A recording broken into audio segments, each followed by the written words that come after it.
people? Today we'll be vlogging about Daranac Falls. Andy, what's up, y'all? From Valenzuela, he's representing Valenzuela. We're hiking, going to Daranac Falls.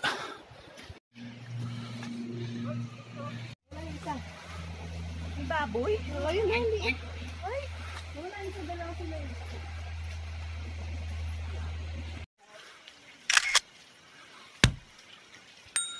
We're not able to pass through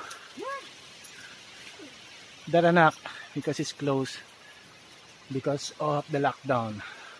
So what you're looking at are native pigs. I think these are Berkshire.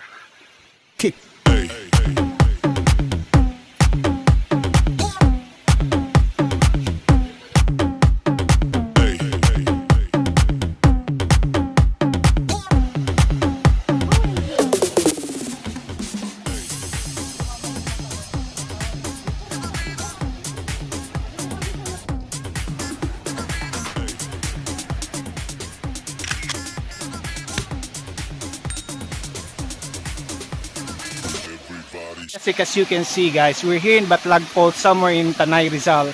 So if you haven't been here, I don't advise, I'm not encouraging you to come over here right now because I think there's a lockdown or a local government unit protocols.